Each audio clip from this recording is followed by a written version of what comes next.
This is Alex back with the Ditch Your Dorm podcast. Today we have Nina on with us, who is a vet at going through and picking apartments.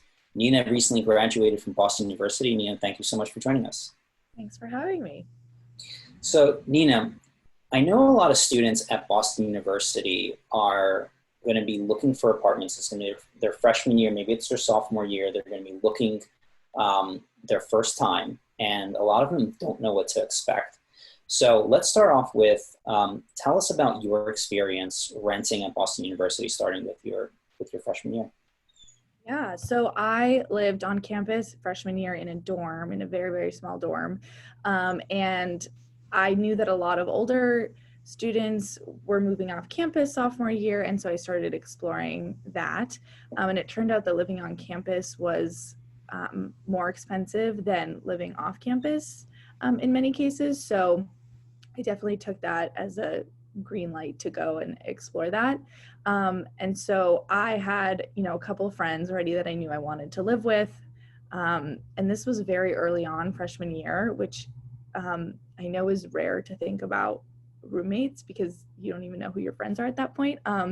But I, had a couple of friends that I wanted to live with, and we were told by some older students that you need to look early because everything really goes fast in Boston. There's tons of colleges, everyone is looking. So we really got on it, and end of freshman year, we started looking, and definitely saw a lot of places that we hated. And then in early January, found an apartment, 4-bedroom apartment that we really liked.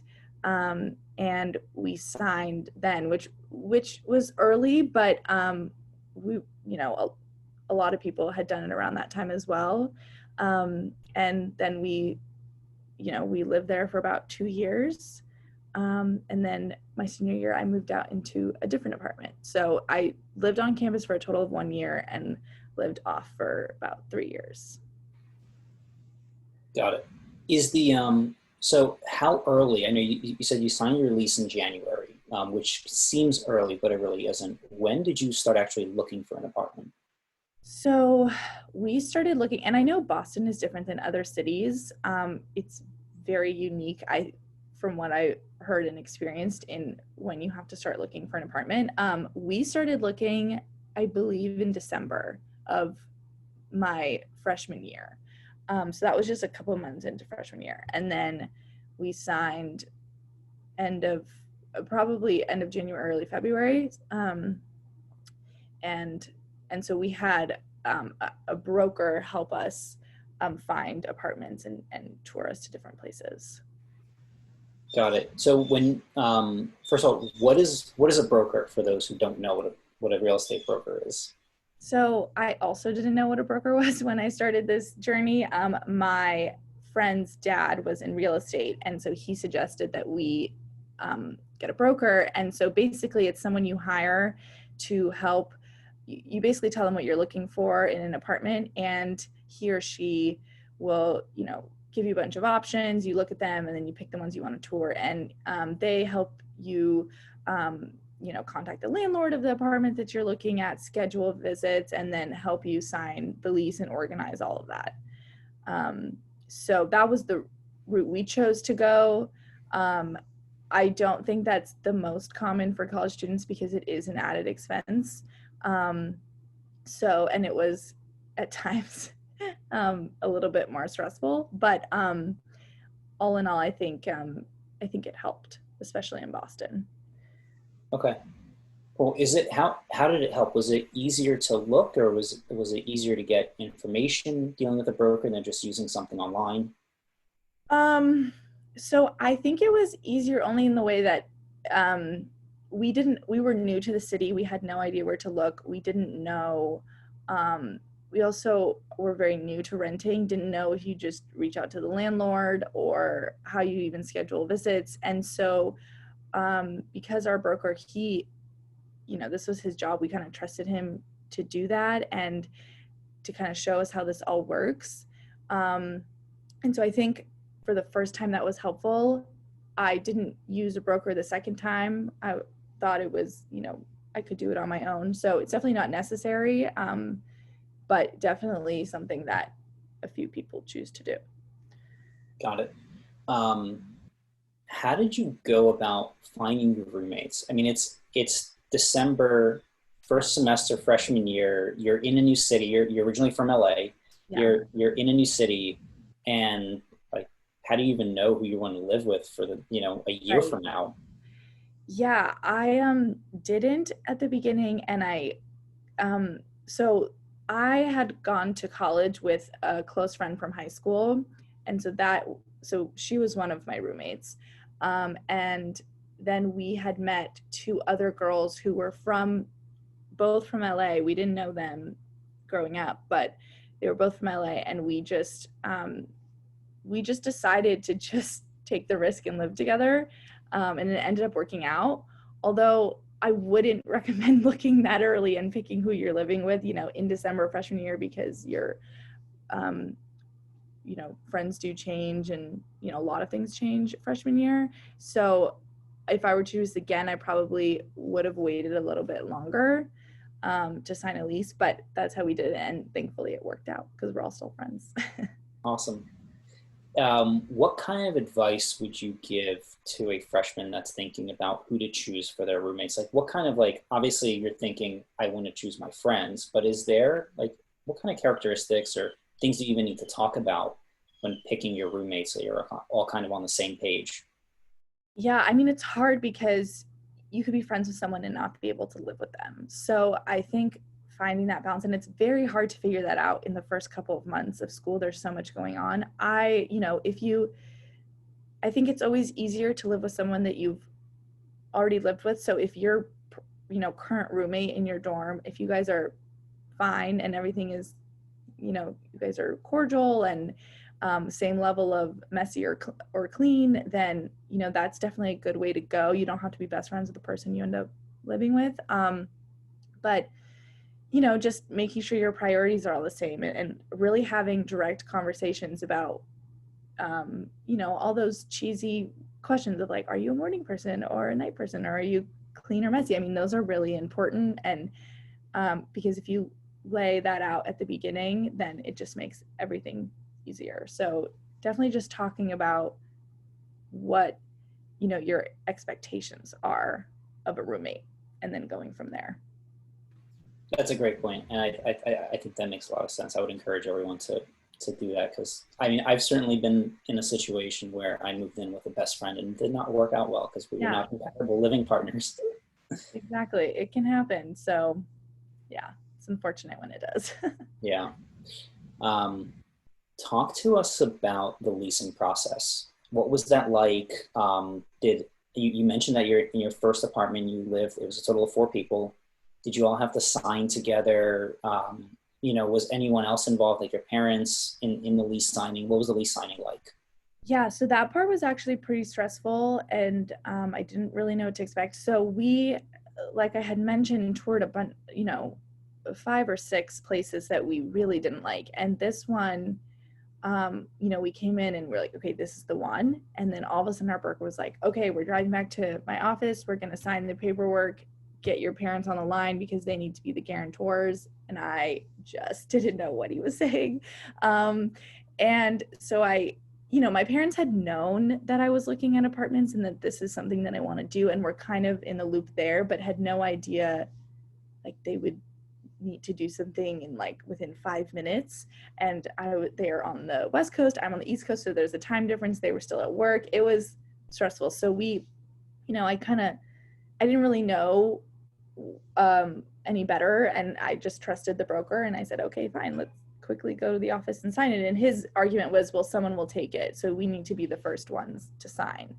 And so we went back to the rental properties office, and he gave us a bunch of paperwork and said, your parents need to like email this back to me signed, and this is the fee for the broker, this is the deposit, this is first month's rent. So all of these costs kind of just came at us, and we were all there together. We were signing paperwork, so all four of us individually were like on the phones with our parents explaining the process. Our parents didn't even, we weren't able to sign this apartment without our parents signing, which so they were the guarantors. And so we had to explain it to them. They had to be on board with the apartment. They had no idea what's going on. So in retrospect, I probably would have prepared my parents a little bit better for this, and kind of explained what this process was going to be like. But again, I had no idea what it was going to be. So it was definitely stressful. It ended up being fine, but it was, everyone was kind of trying to rush their parents on this. It's a lot, and then especially when that pressure, and we've heard from other students where that pressure is just as soon as you find the place, now it's like a sprint to sign the paperwork, and there's a lot of unexpected things. Like for example, so you talked about, I think like the most critical thing is the payment, and Yes. so what is the payment that you had to put down up front? So we had three different payments. One was first month's rent, then there was a security deposit, and then there was the broker fee, which equaled to close to like 1 month's of rent. So it was a pretty big expense to just put down all at one time. Um, and so that was definitely something we didn't expect. And, I just didn't know it would have to happen all at one time. I also didn't know what apartments require. Like, do they need a security deposit? Do they need first month's rent? Or what do they want when you sign an apartment was what we didn't know. So Got it. And what is, so we already know that what a broker is and what the fee is for the broker. What is the security deposit? So the security deposit is what you give to the landlord essentially, and he or she will keep it during your stay in that apartment. And so if, when you're moving out, if there are any damages or fines or something, they will kind of take money from that deposit that you give them. It's kind of just like insurance for the landlord. And, if you're a great tenant and nothing bad happens, then you will get that money back. But it is something you have to give for about a year or however long you're planning on staying there. So, Got it. hope you get it back, but you never know. Did you have an idea of what prices would be in the areas that you were looking for each month? So at the beginning, no, and then I did some research, and from looking online, you kind of see how much the different apartments are, and by area. We also had some distant family friends that lived in Boston that we asked, hoping they had a little bit more information. So it just took a little bit of Googling and looking at various websites and asking older students what their rent was. So yeah, that part was kind of easier to figure out than other things. Got it. Okay. And so you mentioned your parents were involved with the lease and that they were the guarantors. What does that mean? So basically, I hope I get this correct, but if you're a new renter and you haven't rented before and you don't have, good credit, or you don't have your own income, or you're just not the landlord thinks that you're not very reliable and they're not sure you'll be able to pay rent every month, then they ask for a guarantor. And for college students, most of the time, that's their parents. And so the parents kind of sign and say, well, if my child in this case can't pay rent or something's happening with rent, then we will be responsible for this apartment and for financing it. And their credit is on the line if you are not able to pay rent. So that's my understanding. So, yeah. Perfect description. Okay. And then you said you wanted to find a place close to campus. Can you talk to us about kind of your search for a place close to campus, like what that means? Like, was it close to like other things like certain streets or, grocery stores or whatever? Yeah. So BU is, the layout is kind of strange. I would say typical college campuses, what you think of is kind of like a circle or a square, and there's a quad and everything kind of is around it. BU was more of a very thin rectangle and long rectangle. The whole campus was about 1.5 miles long. And so if you were, on one end of campus and you needed to get to the other side of campus for your next class, I mean, that could take 15 to 25 minutes, depending on how fast or slow you walk. And so our goal was to kind of so there was one street, Commonwealth, that all the school buildings were located on. And so we wanted to live as close to that main street as possible so that we didn't have to, you're already walking a mile to all these classes. You don't want to have to like walk to that main street for too long. So we kind of wanted to live in a 1 mile radius to that street. And our classes were all over the place. So we didn't really have like specifically one location we wanted to live in. But just as close to that main street as possible was our priority. Got it. In the summertime, you mentioned, so in your first apartment, everyone was from LA, or originally from LA. What did you do with the apartment in the summertime? Yeah, so that's also something you have to figure out. So usually leases are a year long, and then if you go home for the summer, that apartment is still yours. So our lease was from September to the following September. So if your school gets out in May, you have all those months till September that you have to keep paying rent. So we wanted to get a sublet. And so that's just basically when you have someone live in your room and they help pay your rent. And it can be either official or it can be more under the table, because some apartments, at least in Boston, the landlords, wouldn't let you have subletters, or you would have to pay a huge fee for that. Our apartment, I think they were not fans of subletters, but we didn't want to pay the rent for when we were not living there. So we ended up finding subletters for all of our rooms. It wasn't too difficult, only because Boston just has so many colleges and people take summer courses. So but that's what we ended up doing. And that also comes with its whole other challenges. But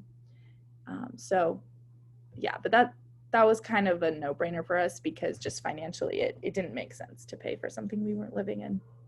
That makes a lot of sense. How did you go about finding subletters? There's a bunch of Facebook groups of people looking for housing, through word of mouth, posting on Facebook pages. Those were kind of two of the main ones. We never tried we didn't want it to be someone completely random. And so it ended up working out that we knew someone, 6 degrees of separation, someone who knew someone who knew someone, and they ended up living in our apartment.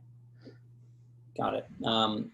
Was there any instances where a roommate had to move out, whether they were doing study abroad or just something else happened and you had to find a replacement for a roommate?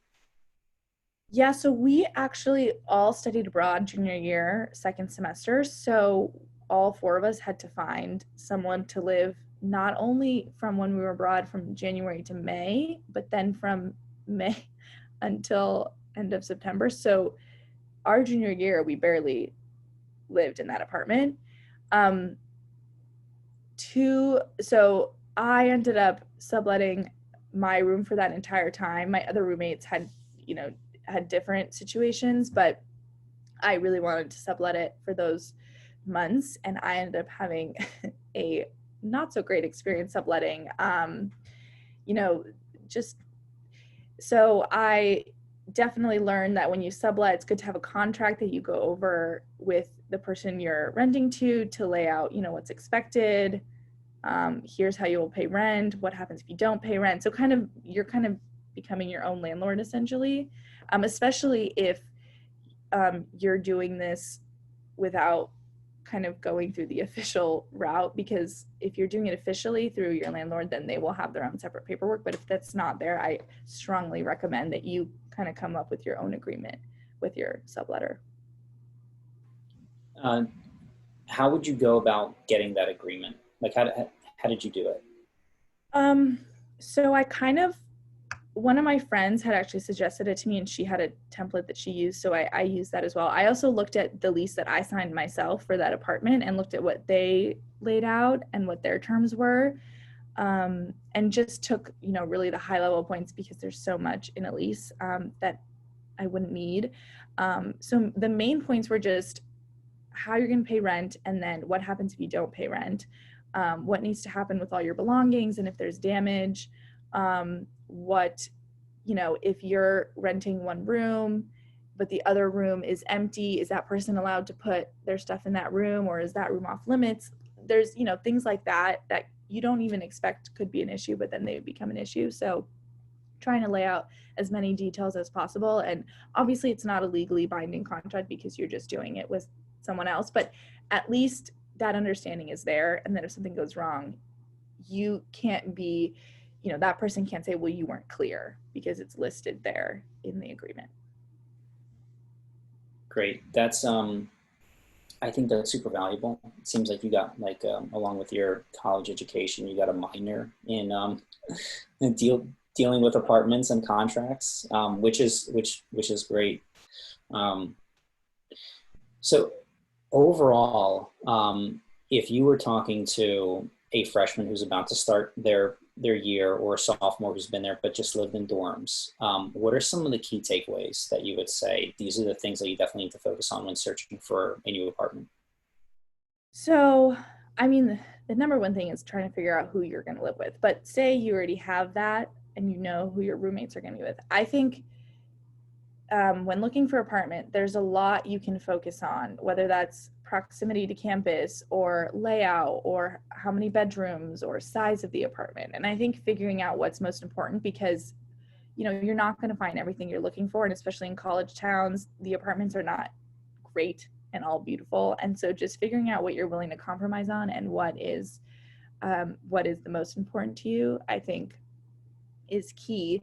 Also, figuring out, discussing with your roommate or roommates how you're planning on looking for it. So are you in the city that you're looking? Is it common to have a broker? Is it not common? Is that an expense you're willing to take? Are you going to just look at websites? I would really just ask around and ask anyone who has kind of the same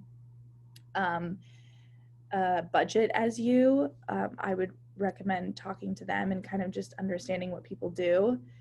And then just, researching, asking friends how their lease went, what it was like to sign, what they need in order to sign in an apartment. I mean, this is all stuff you can find just by Googling, but also asking people is really helpful. And if you do need a guarantor, if you do need your parent or guardian, whoever, to sign for you, making sure you prepare them ahead of time and tell them what they will need to give you, what documents and what the expenses would be like, and kind of give them the worst case scenario and be like, I might call you, you'll be at work in 10 minutes, I need you to sign something. Is that going to work for you? If not, let's figure out a way how this is going to work. So those are my three, I think, main points. That is great advice. And you heard it first right from a veteran of renting a college, someone who's gone through, figured out her own agreements, has gone through being abroad, gone through subletting in the summertime, working with a broker, then not working with a broker. I mean, it seems like you did like everything that you could have possibly touched renting in college, you did. I think this is going to be tremendously valuable for anyone who's listening in. So thank you for joining us on Ditch Your Dorm.